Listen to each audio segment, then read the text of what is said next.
Cash App went head-to-head with the big guns, surpassed established players like Venmo, and fended off competition from tech giants such as Amazon. But few know the dark secret Cash App is hiding, which underpins how they make billions of dollars worth of profit.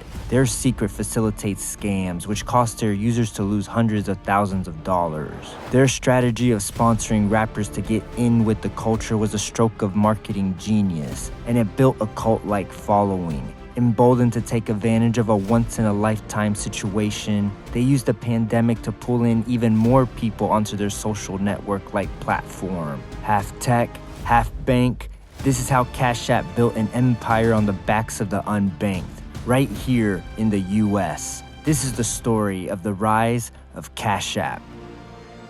Thanks to Chattervise for sponsoring this video. In a genius move, Cash App did what no other finance company has been able to do. They became the finance app of choice for the youth. They recognized early on that the Black community in the South had begun to use Cash App as their primary payment method, so they devised a plan to partner up with artists and even sponsored $1,000 giveaways in their communities. Doing this got more and more rappers to mention them in songs. In fact, a simple Cash App music search will show you just how cemented into Black culture Cash App really is. They're mentioned in over 200 songs, many of which share how they use the app to scam, make a bag, or even pay a hitman. The list of artists is pretty extensive, with names such as Lil Durk, YPN Dougie, Little Saucy, Young Thug, Rilo Rodriguez, Spinna Benz, 22 G's, and Nuke Bizzle, to name a few. According to the research firm Hindenburg Research, Cash App executives, including Jack Dorsey, knew about what their app was being marketed as, and in the case of 22 G's, Dorsey actually paid to license the song on the platform. When the pandemic hit, fintech valuations surged because many people looked to apps like Cash App to access much-needed financial services. But for Cash App, the market value and usage wasn't the only thing that soared. So did the amount of filed complaints. Cash App compared to Venmo was 3 times higher, and when compared to Zelle, it was as much as 19 times higher. Story after story of people being scammed and their accounts getting hacked were popping up everywhere. One of their customers, Wade Hankins, lost $24,000 to scammers pretending to work for Cash App. He had a good bit of money there because he wanted his tenants to have an easier way to pay their rent. Hankins, eager to get the money out, didn't think twice when the fake representative got a hold of his phone number and called him to assist him with the transaction. Thinking he was sending the money to his bank account, he was shocked when the scammer was able to zap the money out of the app and was even able to get money out of the linked checking account as well. Scammers were out in full force, using all kinds of schemes, motivated by these rappers' lyrics to make money in all kinds of wrong ways. Artists like Nuke Bizzle, who rapped about how they used stolen identities to commit pandemic relief fraud, undoubtedly motivated young scammers to do the same. Luckily, Nuke was caught and arrested and is currently serving a 6-year sentence. Aware of all these examples of when Cash App was coming up short for their non-criminal customers, Jack Dorsey didn't hesitate to flaunt their success at conferences, stating things such as they have developed a frictionless and magical financial technology with the mission to empower the unbanked and the underbanked. He's also publicly mentioned how tapping into this culture was evidence of the app's mainstream appeal, but rappers weren't talking about legal businesses being helped, or even the app's smooth interface, or how Granny could now receive funds from their grandchildren. They were rapping about the exact opposite of what any responsible corporation would want to be associated with. So how did Cash App lose its way? Jack was the CEO of Twitter until 2008, before he got kicked out of the company he founded after his management skills landed him in hot water. He was devastated, but his positive mindset kept him going. In the midst of this turmoil, Jim McKelvey, the CEO of Mira, the man who helped Jack get his first job, reached out to him to offer to help Jack get even with Twitter. But instead of seeking revenge, Jack chose to take the high road. He flew to St. Louis to meet Jim during Christmas and to brainstorm ideas for their next venture. They played with the idea of starting an electric car company, but Jim realized quickly he he didn't have that kind of money. Dorsey was also interested in doing something new with mobile devices, but didn't quite know exactly what. But interesting ideas always appear in the most unexpected ways. In the middle of all of this, Jim received a call from a lady down in Panama who was interested in buying a $3,000 glass bathroom faucet from his glass-blowing business. But she only had an Amex card. Unable to accept this payment method, Jim lost the big sale. He was so frustrated and called Jack to rant about it, and that's when Jim put two and two together. Holding his iPhone, Jim said, "Here's everything that I needed to save that sale. All the hard parts have been done. The network's here, security's here, the touchpad is here. Everything's finished in my hands. What we ought to do is build a payment system to prevent little businesses from getting screwed the way they've been getting screwed, because it's really tough if you're a small businessman to accept payment cards." Their big idea was born out of frustration, and together, they created a teeny square card reader that could be plugged into an iPhone's headphone jack. Initially, there were doubts from venture capitalists, but they were able to convince them by giving them 140 reasons why their new startup Square could fail. Yes, you heard that right. The VCs loved the fact that the two of them had thoroughly thought through all the potential obstacles and weren't afraid to tackle them.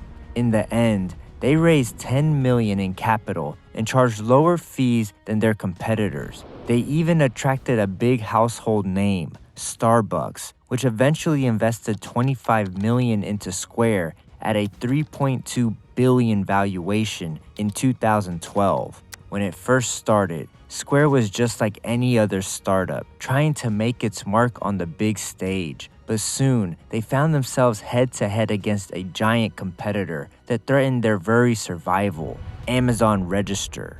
Amazon attempted to drive Square out of business by lowering their prices below what Square could do by a deadly 30%. It was a wake-up call for Jim and Jack, but instead of giving up, they decided to focus on what they could control. As it turned out, Square managed to grow nearly 10% every week. Systems doubled every 50 days, and they were pushing their service to their limit even with the competition from Amazon. Within a year and a half, Amazon announced its defeat and sent each and every one of their customers a Square card reader. Jim couldn't believe it. Square became the first company that had publicly beaten Amazon. But in order to continue to grow, Square needed to innovate, and in this process, they came up with Cash App so they could compete in what would come to be known as the FinTech Wars.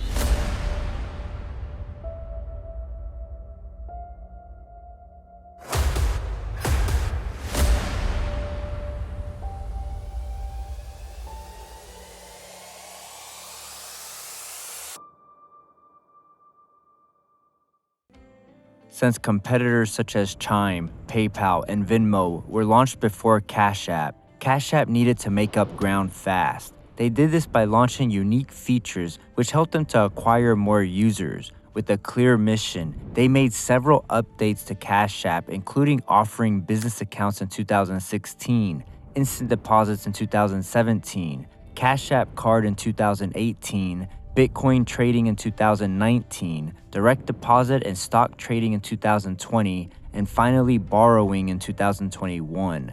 These product launches were a key driver to them becoming the #1 finance app across both the Apple and Google Play Store.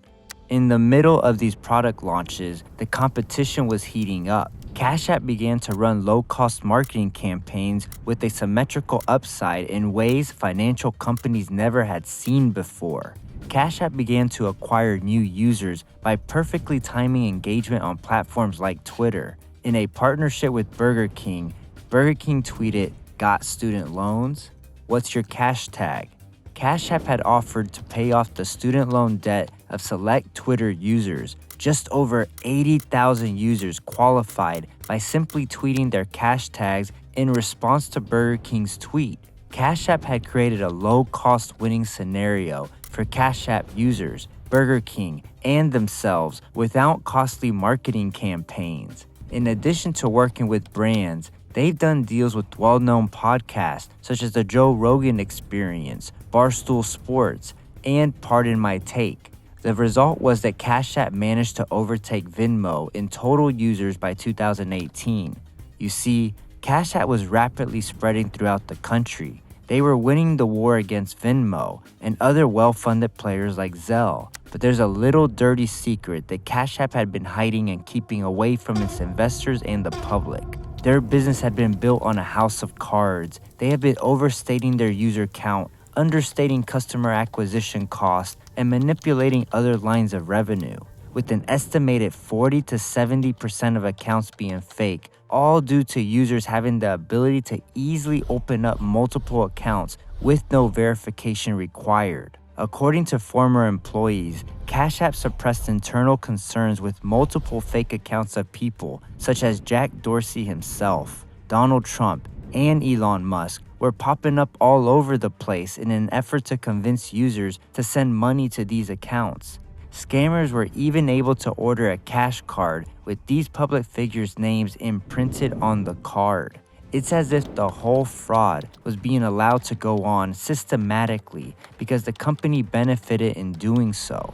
They made money from fees charged, such as the instant money withdrawal feature, but their executives also made out like bandits every time they sold stock with their inflated stock price. Being a financial platform instead of a bank, they have been able to get away with very lax KYC requirements. Their customers often pay in cash, have irregular checks, no permanent address, etc. And Cash App has always emphasized how easy it is to set up an account with just a name, phone number, email, and zip code. But as it turns out, the very thing that makes Cash App great for its customers also makes it perfect for scammers. Now, it's kind of a dirty little secret that many businesses decide to go the route of paying directly for fake reviews, but often this is the worst thing you can do for your business. Not only can your potential customers see right through it, but often there are consequences such as your business profile getting suppressed from search results. And that's where today's sponsor comes in. Chatadvise helps get your small business the tools you need to more effectively encourage your customers to leave a review about your business. If you're asking for reviews the old-fashioned way, you probably know how ineffective that is. People get distracted the minute they leave your store or the second you leave their house. Over 67% of people say they would prefer to text with a business versus receive a call or an email. 97% of text messages get opened, of which 85% get read in the first 5 minutes, versus the measly single-digit percentage open rates with most emails. Sorry to break it to you, buddy, but that crush of yours saw your text. But I and Chatadvise want you to give your customers a frictionless way to turn their compliments into a Google, Facebook, or any other type of review you want. The beautiful thing about using the system is that it will tie the review left by the customer and to the employee that helped them automatically, giving you the ability to run fun competitions by using the leaderboard and reward feature to track your best performers. No one likes to be last, so use Chatadvise to make it fun. There are tons of other powerful tools Chatadvise offers, such as tracking, referral marketing, promotional texting, as well as automation solutions that save you time and makes you money. They have the flexibility to work with a one-person company all the way up to a 200-plus franchise company. If you think your business could use this service, book your free demo call today with the link below. Thanks to Chatadvise for sponsoring this video. In December 2021, Square was rebranded into Block in a move to better acknowledge the growth and direction of the company. In Jack's words, "We built the Square brand for our seller business, which is where it belongs. Block is a new name, but our purpose of economic empowerment remains the same. No matter how we grow or change, we will continue to build tools to help increase access to the economy." The name Block also reflects Jack Dorsey's interest in crypto and blockchain technology, something I am a fan of if done properly. He's aiming to reshape the future of how we conduct our finances and has the opportunity to do a lot of good. but we can't just ignore the skeletons that are literally hanging outside of the closet. With Cash App in particular, he needs to get more serious about enforcing protocols to help prevent fraud and scams from running rampant on the platform. If you enjoyed this story, you'll for sure like this one that I handpicked for you right here. The preview is playing below the thumbnail, and I'll see you over there. Stay free, and thank you for watching to the end. The Fidelity documentary you've been waiting for. Thanks to National Corporate Credit for sponsoring this video. In a world of vast wealth and power, Fidelity Investments stands out as one of the most enigmatic and elusive financial companies of our time. With assets under administration reaching a staggering $9.6 trillion, Fidelity has become a dominant force in global finance. Yet for many of us, the true nature of this behemoth remains shrouded in mystery. Behind the seemingly innocuous facade of Fidelity lies a sordid past, rife with secrets, betrayals, and scandals. For 75